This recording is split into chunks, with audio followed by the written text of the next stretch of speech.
राज्य सरकारने मराठा समाजाला ओबीसी प्रवर्गातून आरक्षण देण्याचा निर्णय घेतला आहे। अनेक ओबीसी नेते या निर्णयाला विरोध करत आहेत। मंत्री आणि ओबीसी नेते छगन भुजबळ यांनी ओबीसी आरक्षण वाचवण्यासाठी लढाई लढणार असा निर्धार केला आहे। त्यानंतर आता जालन्यामध्ये बोलताना मनोज जरांगे पाटील यांनी 32% आरक्षणातील सर्व प्रवर्ग रद्द करा अशी मागणी केली आहे। ओबीसी नेते छगन भुजबळ यांनी काही लोकांच्या दादागिरीमुळे मराठा नेते बोलायला तयार नाहीत असं विधान केलं होतं। यावर बोलताना जरांगे पाटील म्हणाले की अरे त्याच्यावर बोलायचं म्हटलं की माझं डोकं सरकतं। आम्ही एकमेकांचा आदर करतो, तुला अक्कल राहिली नाही। राजकारणी मराठ्यांमध्ये आणि गरीब मराठ्यांमध्ये गैरसमज कसा पसरेल एवढंच काम तू करतो, ते आमच्या दबावामुळे बोलत नाहीत असा अर्थ नाही। आम्ही एकमेकांचा सन्मान करतो। पुढे बोलताना जरांगे पाटील म्हणाले की तुमचा एक शब्द होता अराजकता माजेल, तेव्हापासून मराठी नेते टाईट झालेले आहेत। तुझे शब्द राखीव ठेवले आहेत। तू किती शहाणा आहेस हे आम्हाला माहीत आहे।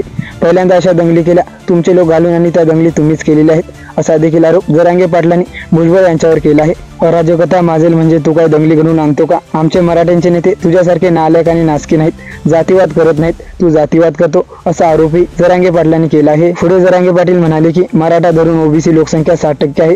32% आरक्षणात तुम्ही वेगळे प्रवर्ग केले तर सगळे प्रवर्ग रद्द करायला पाहिजेत। ओबीसीसाठी 32% खुलं आरक्षण पाहिजे। आमच्या तरी नोंदी आहेत, तुमच्या तर नोंदी नाहीत, काहीही नाहीत असा टोलाही जरांगे पाटलांनी छगन भुजबळ यांना लावला आहे।